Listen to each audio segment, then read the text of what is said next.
ये छठा चैप्टर, इसको अगर आप शुरू में पढ़ें पहली आयत में, तो ये इस्राएल जो खुदा का बेटा है, इस्राएल जो खुदा की कौम है, इस्राएल जिस पर खुदा रहमतें बरसाता है, और इस्राएल ये वो कौम है जिसको खुदा हर लिहाज से बरकत देता है। इसके साथ खुदा के बरकत के वादे हैं। इस्राएल कौम के साथ खुदा चलता रहा। इस्राएल कौम में से उसने सुर में लिए, इस्राएल कौम के में से उसने नबी लिए, और अपने कामों को वो उनके साथ मिलकर करता रहा। इस्राएल कौम को उसने मिस्र से छुड़ाया, मिस्र की गुलामी से निकाला, और उनको बियाबान में जब लाया तो उनके साथ था। खुदा उनके साथ साथ चलता रहा और उनकी हर एक जरूरत को पूरा करता रहा। लेकिन जब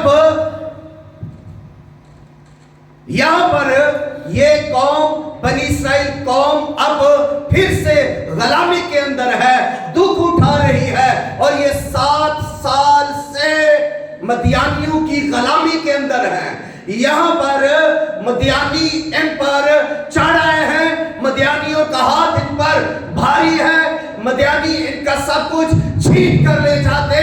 जब ये फसलें उगाते उनको उजाड़ देते, उनकी भेड़ों को ले जाते, उनकी बकरियों को ले जाते, उनके गधों को ले जाते, उनके ऊंटों को ले जाते, यहां तक के उनका जितना भी गल्ला होता उसको तबाह कर देते, उजाड़ देते, और जो बच जाता उसको वो ले जाते। और इस्राएली छुपकर गार के अंदर बैठे हैं। उन्होंने उस गार को अपना किला बनाया हुआ है। उस गार के अंदर जो खुदा की कौम है, जो खुदा के बेटे हैं, वो किस जगह पर छुपकर दबकर बैठे हैं? वो पहाड़ की गार के अंदर छुपकर बैठे हुए हैं, डर कर बैठे हुए हैं, सहमे हुए बैठे हुए हैं। 7 साल से उनके साथ यही हो रहा है। क्यों? एक चीज, इन 7 सालों में इस्राएल के बच्चे भी तो पैदा हुए होंगे। किसी मां ने तो किसी बच्चे को जन्म दिया होगा, और जब मदियानी चढ़ाते होंगे तो एक नारा लगता होगा, मदियानी जा रहे हैं, भागो। जो खेतों में थे, जो मैदान में थे, उनको अपना सब कुछ छोड़कर भागना पड़ता होगा। तो वो माए जो हामला थी, जो दर्द सदा थी, उनको भी तो भागना पड़ता होगा अपनी जान बचाने के लिए। इस कदर इस्राएली कौम खौफ के अंदर जिंदगी बसर कर रही है। इस कदर इस्राएली कौम दबदबा के अंदर है, रौब के अंदर जिंदगी गुजार रही है, डरे सहमे है, मदियानी आ जाएंगे, और वो गारों में जिंदगी बसर कर रहे हैं। सबब क्या है? रीजन क्या है? वजह क्या है? क्यों इनकी ऐसी हालत हो गई? क्यों दुश्मन इन पर चढ़ाया? क्यों इन पर दुश्मन का हाथ भारी है? वजह इनकी बदी है, वजह इनका गुनाह है, वजह इनकी बुत परस्ती है, वजह इनकी खुदा से दूरी है। इन्होंने खुदा को छोड़ा, खुदा के फरमान को तरक कर दिया, खुदा से अलग हो गए, बदी के अंदर चले गए, गुनाह करने लगे। इस वजह से खुदा इनमें से निकल गया, खुदा ने इन्हें छोड़ दिया। और जब खुदा किसी जगह से, किसी घर से, किसी कौम से निकल जाता है तो फिर 3 चीजें सामने आती है। पहली चीज यह कि खुदा उन्हें छोड़ देता है।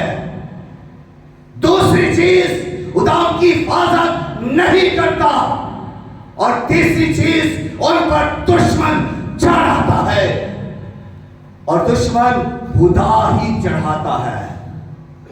मदियानियों को इस्राएल पर खुदा ने चढ़ाया। मदियानी अब इस्राएल पर चढ़े हुए हैं, और इस्राएल उनसे खौफजदा है, डर कर जिंदगी बसर कर रहे हैं। वजह क्या थी? जिस आप बोलिएगा, वजह क्या थी? वजह क्या थी? नहीं, अभी जो मैं मैसेज दे रहा था उसमें मैंने एक वजह बताई है। सारा प्रोसेस जो पर गुजर रहा है वो वजह उनकी बुराई थी, इस्राएलियों की बुराई थी। कितना तल्लक था खुदा से, दूरी थी खुदा से, खुदा से मोहब्बत नहीं कर रहे थे, और वो बुतों के आगे झुकने लगे थे। इस वजह से खुदा ने उन्हें छोड़ दिया, उनकी मुहाफजत न की, और उन पर दुश्मन को चढ़ा दिया।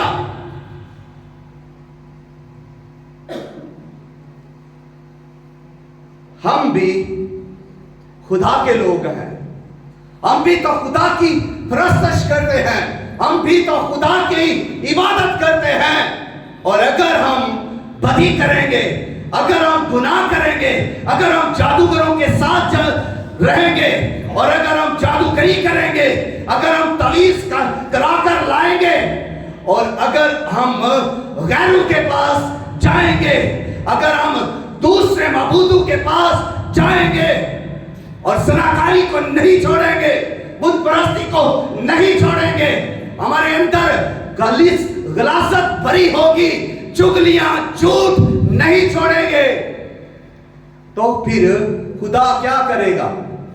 क्या खुदा हमारा साथ देगा? खुदा हमें महफूज करेगा? क्या खुदा हमारे दुश्मन का मुकाबला करेगा?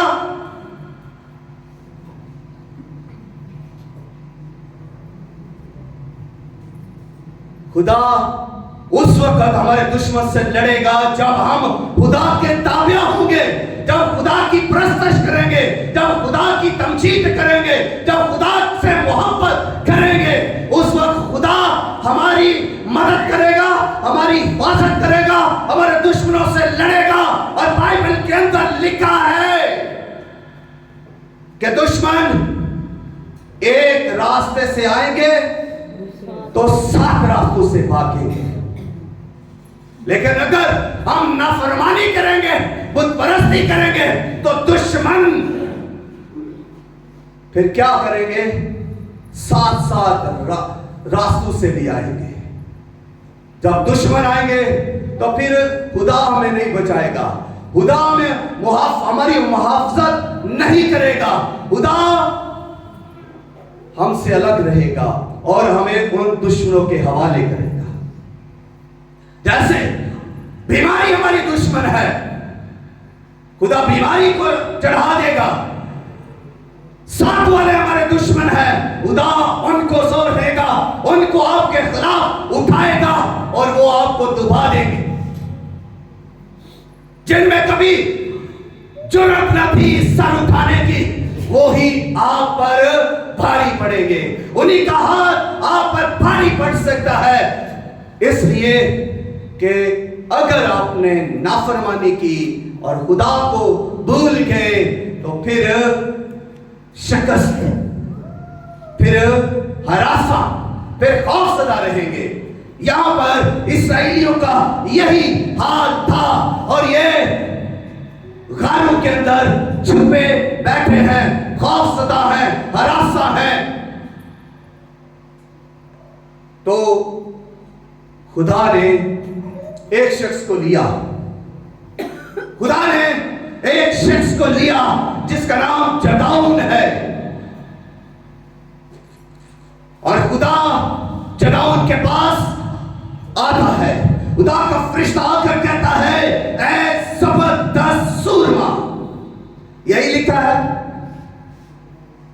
उसको फरिश्ता यह भी कह सकता था, ऐ जदाऊं, ऐ जदाऊं, लेकिन उसके लिए खुदा का फरिश्ता क्या कह रहा है? उसने कहा, ऐ जबरदस्त सूरमा, खुदावन तेरे साथ है। जदाऊं नहीं जानता था कि वो सूरमा है, जदाऊं नहीं जानता था कि वो उसके अंदर कोई ऐसी कुव्वत है, ऐसी ताकत है, लेकिन खुदा जानता था कि ये सूरमा है, ये जबरदस्त है, ये सबसे अलग है, इसमें एक कुदरत मैंने रखी हुई है, इसमें जोर रखा है, इसमें बरकत है, ये विक्ट्री के लिए चुना है। लेकिन जदाऊं नहीं जानता था। हम में से बहुत सारे लोग आज भी यही जानते हैं कि हम कमजोर हैं, हम निकम्मे हैं, हम कुछ नहीं कर सकते, हम किसी के काम नहीं आ सकते। हमारी आज भी यही सोचे हैं। हमारा खानदान कुछ नहीं है, हमारे खानदान की हैसियत ही क्या है, हमारे पास तो रुपया पैसा नहीं, हमारी इज्जत शोहरत जमाने के अंदर नहीं। लेकिन खुदा जानता है कि आपके बारे में आप सूरमा हो, आप में खुदा की कुदरत है, खुदा जानता है कि आप में खुदा की ताकत है, आप में खुदा की बरकत है। आप किसी को बरकत दे सकते हैं, आप किसी को छुड़ा सकते हैं, आप दूसरे के लिए बरकत का बाइस बन सकते हैं। खुदा जानता है और आपको भी जानने की जरूरत है। जदाऊं को बता दिया गया कि तू एक सूरमा, बल्कि जबरदस्त सूरमा है, ना सिर्फ सूरमा है बल्कि जबरदस्त सूरमा है। तेरे जैसा कोई नहीं, तू अलग है, तुझ में कुव्वत है, तू जबरदस्त ताकत रखता है और तू सारी कौम को छुड़ाएगा। ऐ जबरदस्त सूरमा, खुदावन तेरे साथ है। और ये जदाऊं कहां पर था जब इसके पास खुदावन का फरिश्ता आया? ये दरख्त के नीचे था, काम कर रहा था, उनसे अलग था। ये गारों में छुपा हुआ नहीं था, ये डरपोक लोगों में नहीं था, ये हरासा लोगों में नहीं था, ये उनको उस पहाड़ की खो के अंदर, गार के अंदर छुपा हुआ, सहमा हुआ, दबका हुआ, बैठा हुआ नहीं था। ये उनसे बाहर था, ये उनसे अलग था। खुदा का फरिश्ता उस जगह पर आ गया और कहा, ऐ जबरदस्त सूरमा, खुदावन तेरे साथ है। अगर हम लूत को देखें तो लूत के पास जब खुदावन के फरिश्ते आए तो वो कहां था? वो शहर के अंदर नहीं था, वो फाटक पर था और फाटक के बाहर बैठा हुआ था। वो उनमें शामिल नहीं था। जहां पर बदी हो रही थी, जहां पर ज़ना हो रहा था, जहां पर शराब नोशी हो रही थी, लूत उनमें नहीं था। लूत उनसे अलग था। लूत उस जगह पर नहीं था जहां पर यह गंदगी फैली हुई थी, जहां पर बुराई फैली हुई थी, जहां पर गुनाह फैला हुआ था। लूत उनसे अलग था, फाटक के बाहर था। और जदाऊं कहां है? जदाऊं भी तो उनसे अलग है, दरख्त के नीचे अपने काम में मसरूफ है। ऐ जबरदस्त सूरमा, खुदावन तेरे साथ है।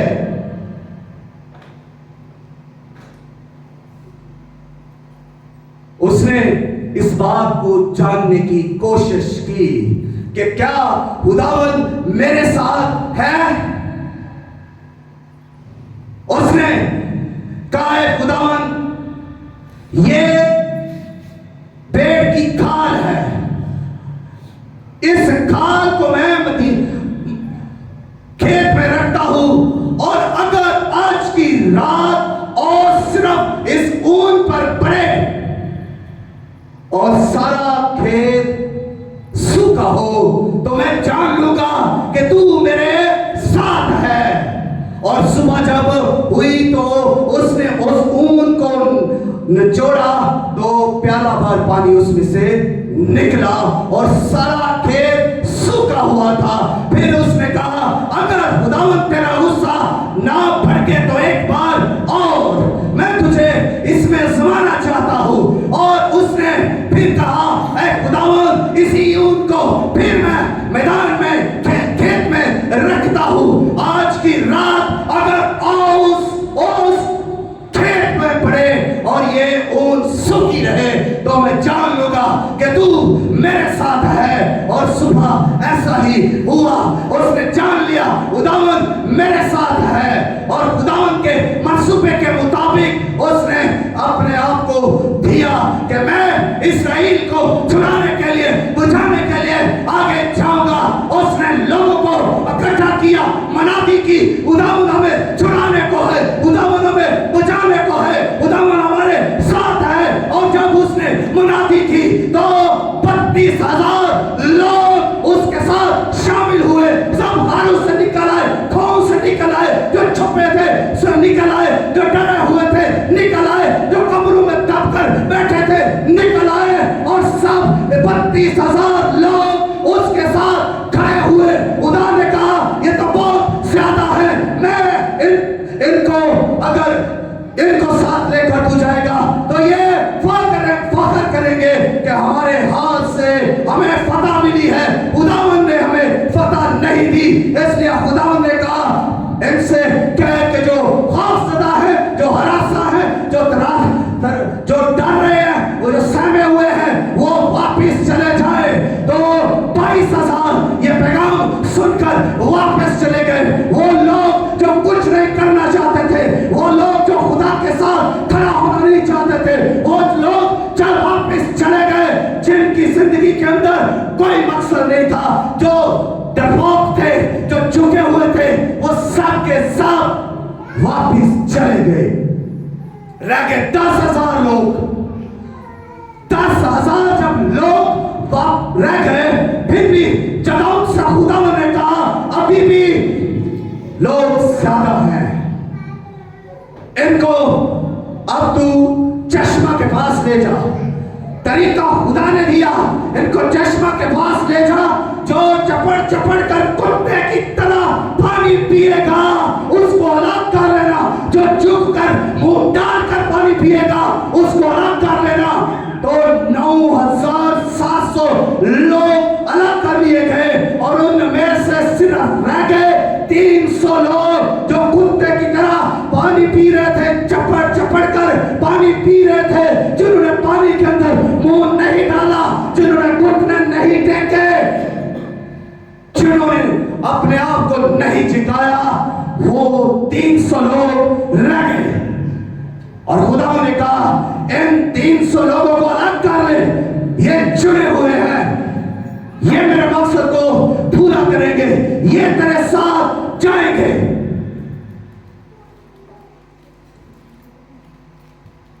32,000 लोगों में 3 किस्म के लोग थे। 3 किस्म के लोग थे। जब 32,000 में से 22,000 अलग हुए, तो ये 22,000 वो लोग थे जो झुक जाते थे, जो डरपोक थे, जो सहमे हुए थे, जो कुछ नहीं करना चाहते थे। और फिर इनमें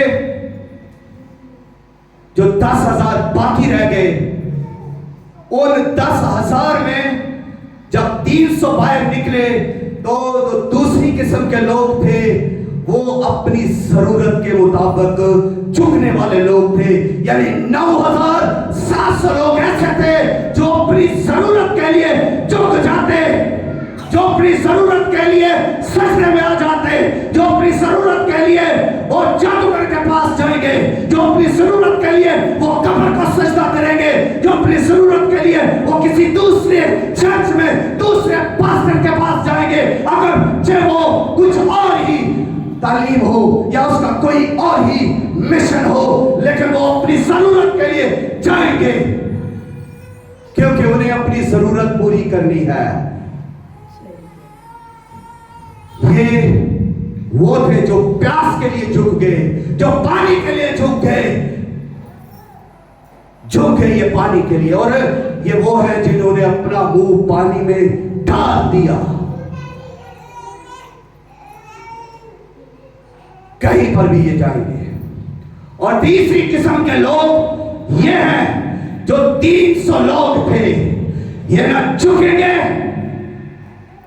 ना पानी के अंदर मुंह डालेंगे। इन्होंने पानी कैसे पिया? इन्होंने अपने हाथों को पानी के अंदर डाला, पानी लिया और अपने हाथों में पानी को लेकर कुत्ते की तरह चपड़ चपड़ कर पानी को पिया। इन्होंने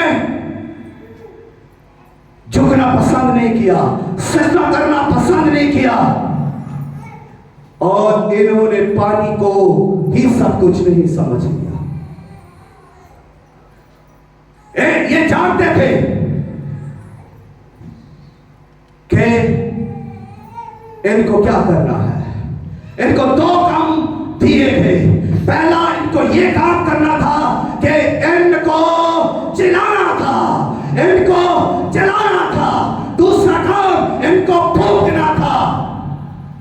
और जब आप फूंकेंगे फिर भी पानी की आपको प्यास लगेगी, फिर भी पानी की जरूरत आपको पड़ेगी। जब आप चलाएंगे, जोर से चलाएंगे, तब भी आपको प्यास लगेगी, तब भी आपको पानी की जरूरत पड़ेगी। तो ये 300 लोग इसलिए चुने गए कि खुदा जानता था कि ये वो है जो चलाएंगे तो पानी की गरज से ये पीछे नहीं हटेंगे। पानी की जरूरत को ये तलाश करके झुकेंगे नहीं, बल्कि ये डटेंगे, ये चलाएंगे और ये फूकेंगे। और इनको खुदा ने जब लिया तो प्लान क्या था? इनके लिए प्लान ये है कि जदाऊन के साथ ये 300 लोग जाएंगे और ये 300 लोगों को फिर 3 चीजें दी गई। पहली चीज जो इन्हें दी गई वो नरसिंगे दिए गए। नरसिंगे फूंकने के लिए दिए गए। इनको घड़े दिए गए जो खाली थे, खाली मटके दिए गए। और फिर इनको तीसरी चीज जो दी गई वो थी मिसाल जो चल रही थी, वो इनको दी गई। यानी 3 चीजें इनको दी गई। पहली चीज इनको नरसिंगा दिया गया, दूसरा कड़ा दिया गया और तीसरी मिसाल दी गई। और देखिए अब तरतीब यह है कि एक हाथ में ये नरसिंगा रखेंगे और एक हाथ में इनके कड़ा होगा और घड़े के अंदर मिसाल होगी। क्यों घड़े के अंदर मिसाल क्यों होगी? घड़े के बाहर क्यों नहीं? इसलिए पहली बात कि घड़े के अंदर मिसाल रखने का मकसद यह था कि वो मिसाल बुझे ना। दूसरी कि दुश्मन को इसका पता ना चले कि इनके पास आग है, इनके पास मिसालें हैं। दूर से आग नजर आएगी तो इसलिए दुश्मन को जरा खबर ना हो। जब इनको ये प्लान दिया गया तो ये जब इनको तीनों चीजें दे दी गई, फिर इनके लिए एक हुक्म जारी किया और हुक्म यह है कि तुमने नरसिंगा को अपने हाथ में लेना है और मिसालों को अपने गड़े से निकालना, गड़ों को फोड़ देना है, गड़ों को तोड़ देना है, मिसालों को अपने दूसरे हाथ में रखना है और एक हाथ में मिसाल हो, एक हाथ में गड़ नरसिंगा हो, नरसिंगे को अपने फूंकना है, नरसिंगों को जोर से फूंकना है और मिसालों को उठाना है और जोर से चिल्लाना है। क्या चिल्लाना है? यहोवा की तलवार, जदाऊन की तलवार। पुकारना क्या है? यहोवा जदाऊन की तलवार। नारा लगाना है उस लश्कर के आगे जो मैदानियों का लश्कर है, जो एक बड़ा दुश्मन है, जिसका हाथ इस्राएल पर भारी है, जो इस्राएल का सब कुछ तबाह कर लेता है, लूट लेता है। उस लश्कर पर फूंकना है, नरसिंगा को फूंकना है, मिसालों को उठाना है और बुलंद आवाज से चिल्लाना है। तलवार यहोवा की, तलवार जदाऊन की, चिल्लाना है। और जैसे ही उन्होंने अपने नरसिंगों को फूंका और जैसे ही अपनी मिसालों को बुलंद किया और जैसे ही वो चिल्लाना शुरू हुए, तलवार यहोवा की, तलवार जदाऊन की, दुश्मन भाग निकला, दुश्मन हरासा हो गया, दुश्मन खौफजदा हो गया, दुश्मन ने अपनी जगह को छोड़ दिया। वो जान बचाने के लिए सब कुछ छोड़कर भाग गए और इसराइल को फतह हो गई, इसराइल को फतह हो गई। जबरदस्त बात 8वें चैप्टर के अंदर 28वीं आयत है। तो जब फतह हो गई, इस्राएल ने जदाऊन से कहा कि तू हम पर हुकूमत कर, क्योंकि तूने हमें मैदानियों के हाथ से छुड़ाया है, तू हम पर हुकूमत कर, तेरे बच्चे हम पर हुकूमत करें, तेरे पोते हम पर हुकूमत करें। लेकिन जदाऊन का जवाब सुनिए, क्या जबरदस्त हिकमत रखता है, क्या जबरदस्त पैशन है, उसका जवाब सुनिएगा। उसने कहा खुदावंद तुझ पर हुकूमत करे, क्योंकि उसी ने तुम्हें बचाया है, उसी ने तुम्हें छुड़ाया है, उसी की कुव्वत जाहिर हुई, उसी का हाथ जाहिर हुआ, इसलिए वही तुम पर हुकूमत करेगा। ना मैं तुझ पर हुकूमत करूंगा, ना मेरे बच्चे तुम पर हुकूमत करेंगे, ना मेरे पोते और बेटे तुम पर हुकूमत करेंगे, सिर्फ खुदावंद तुझ पर हुकूमत करेगा। लेकिन आज हमें तो हुकूमत चाहिए, आज मुझे हुक्मरानी चाहिए, आज मैं मालिक बनूंगा इस चर्च का, इस कलीसिया का, इस मुल्क का। मुझे हुकूमत करनी है, इसलिए कि मुझ में ज्यादा सियासत है, मैं ज्यादा चालाक हूं। जदाऊन से सीखिए, खुदावंद उसके साथ है, तो उसने अपने आप को कोई तरजीह नहीं दी, उसने सारा जवाब खुदावंद को दिया। हमें मौत से जब करने हैं, जब शिफाएं हो जाती हैं, बलाएं दूर हो जाती हैं, जब बरकत पाते हैं, तो जलाल किसको?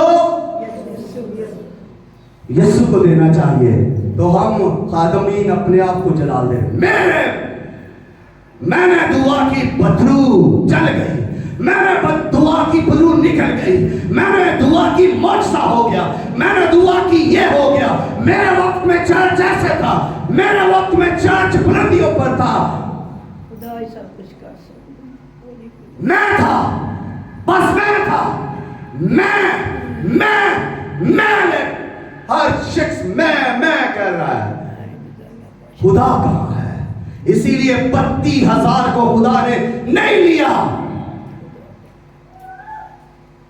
10,000 को भी खुदा ने नहीं लिया। खुदा ने कम तर लोगों को अलग किया। खुदा जानता है कि तेरे अंदर क्या है, खुदा तेरे दिल को जानता है, खुदा तेरी सोच को जानता है, खुदा तेरे कैरेक्टर को जानता है कि तेरा कैरेक्टर कैसा है। किससे छुपाता है? तू मुझसे छुपा ले, तू किसी और से छुपा ले, लेकिन उधर से कोई नहीं छुपा सकता।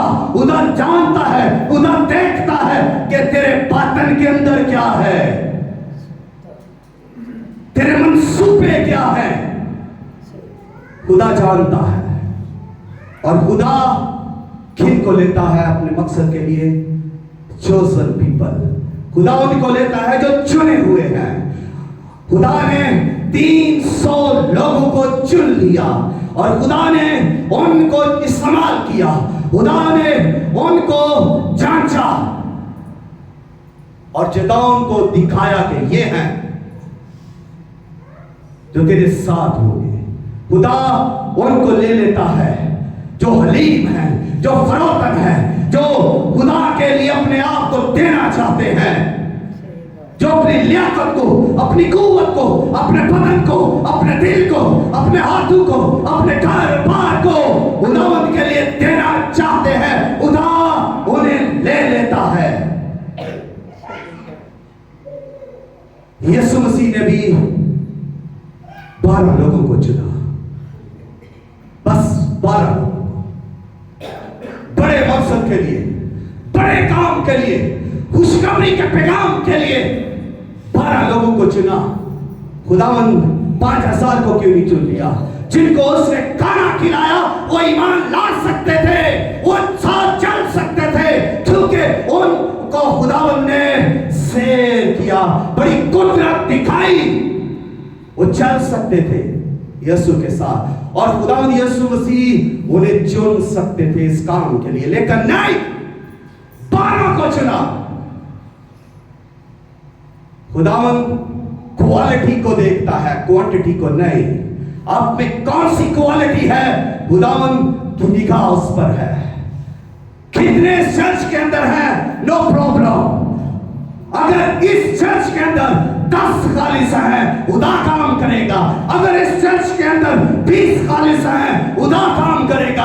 अगर इस चर्च के अंदर 100 खालिस हैं, खुदा काम करेगा। और अगर ये चर्च ऊपर से भी भर जाए, बाहर से भी भर जाए, अंदर से भी भर जाए, हर जगह से टिड्डियों की तरह भर जाए, लोग ही लोग हो, लेकिन खुदा के मुताबिक ना हो, तो क्या खुदा काम करेगा?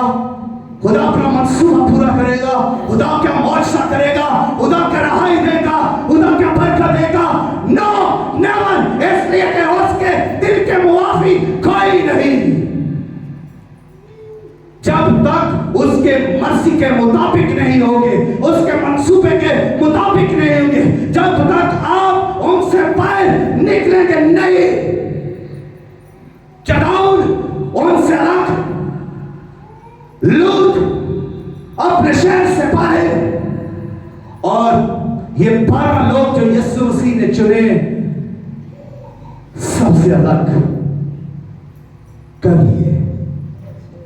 और जब हम दूसरा करंथियों और उसका 6वां बाब और उसकी 16वीं और 70वीं आयत पढ़ते हैं, तो वहां भी तो खुदावंद यही फरमा रहे हैं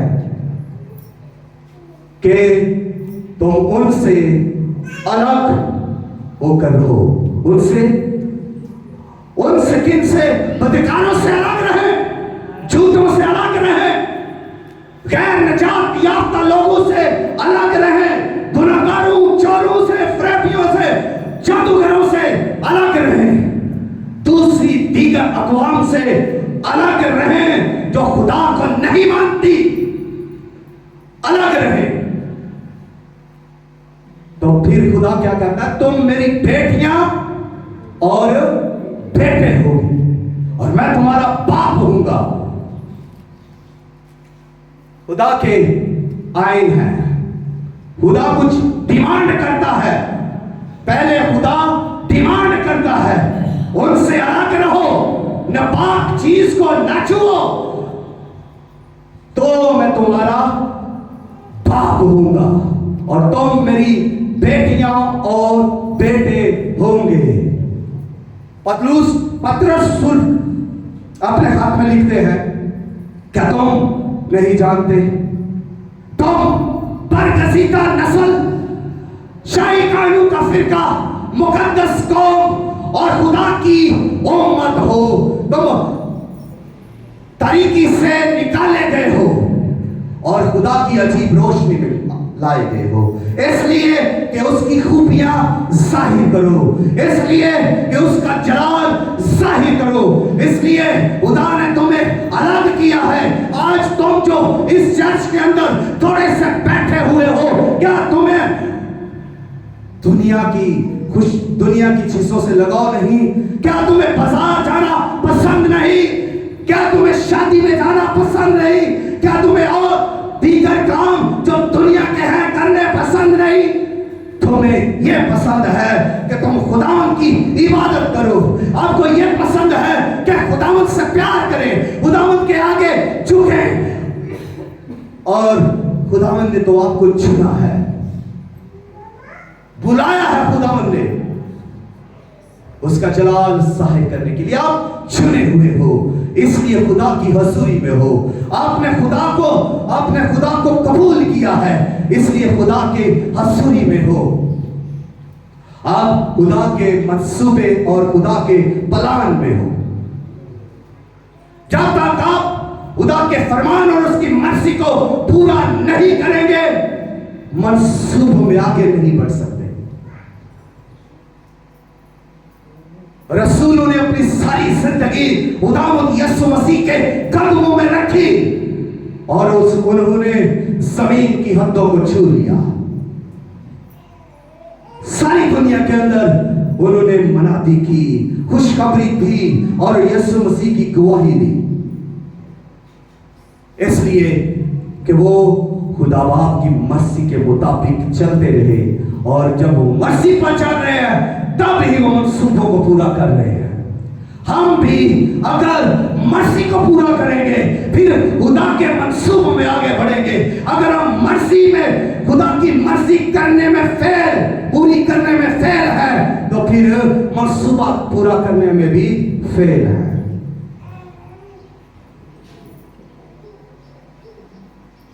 खुदा की मर्जी को पूरा करना अवलियत है।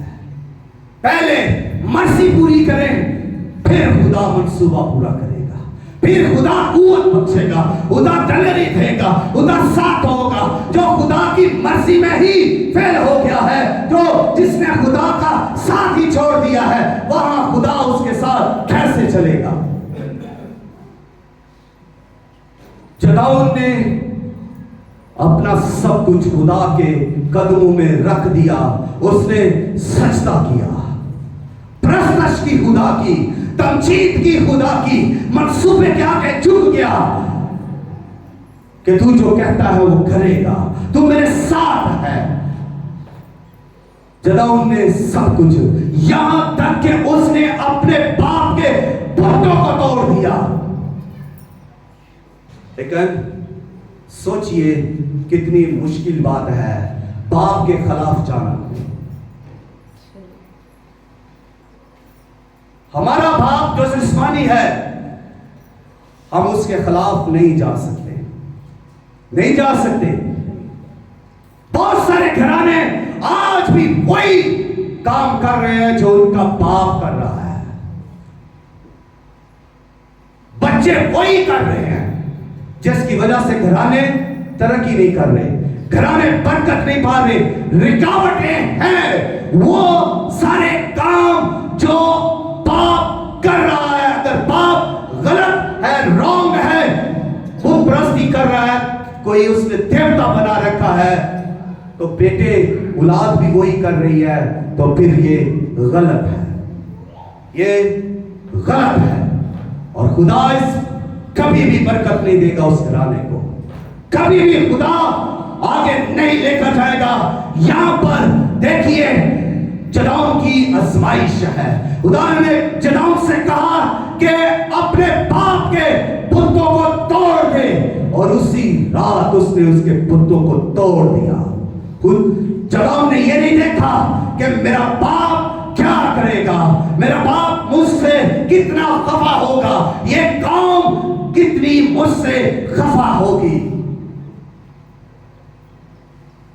उसने खुदा को अपनीयत दी, खुदा की मर्जी के मुताबिक किया, खुदा के मंसूबे के मुताबिक वो चला। इसलिए आप चुने हुए हो। आप कहे मैं चुना हुआ हूं। आवाज बड़ी काम आई है। अभी आपको शक है, जिसको शक है वो हाथ खड़ा करे। कोई नहीं, आप चुने हुए हैं। मान लें यीशु मसीह ने आपको चुना है, यीशु मसीह ने आप के लिए अपना खून दिया, अपना बदन दिया, सलीब पर चढ़कर उसने आपको चुन लिया है जिंदगी के लिए, जिंदगी के लिए, और ऐसी जिंदगी के लिए जो हमेशा की जिंदगी है, ऐसी जिंदगी के लिए जो खौफ ज़दा है उसके लिए नहीं चुना, ऐसी जिंदगी के लिए जो झूठी और मुकारी की जिंदगी, घमंडी जिंदगी है उसके लिए नहीं चुना, बल्कि उसने अपनी जिंदगी के लिए चुन लिया है। हम चुने हुए हैं, हम खुदा के मंसूबा में हैं, हम खुदा के लोग हैं और उसकी आवाज के शिनवा हैं। और जब तक हम उसकी आवाज को सुनकर उसके पीछे चलेंगे, उसकी मर्जी को पूरा करेंगे, खुदा कभी भी हमसे अलग नहीं होगा, कभी। हमेशा खुदा हमारे साथ है और हमेशा साथ रहेगा, बशर्ते के हम अपनी जिंदगी पाकीज़गी से गुजारें, बशर्ते के उसके कलाम के मुताबिक जिंदगी गुजारें, बशर्ते के खुदावंद को अपना निजात दहिंदा कबूल करके अपनी जिंदगी उसके मकसद के लिए रख लें। कहें कि मैं खुशखबरी के लिए बुलाया गया हूं, मैं गवाही के लिए बुलाया गया हूं, मैं हूं वो जो दूसरे की बरकत के लिए हूं। फिरौन अपनी कौम की बहाली के लिए, बरकत के लिए और उनकी रहाई के लिए चुना गया। हम भी दूसरे लोगों की बरकत के लिए, गैर निजात लोगों की निजात के लिए और खुदा की गवाही के लिए चुने गए हैं। खुदा इस कलाम के वसीला से हमें बरकत दे। आमीन। सब अपनी कदमों पर थोड़ी देर खड़े होंगे और कलाम की शुक्र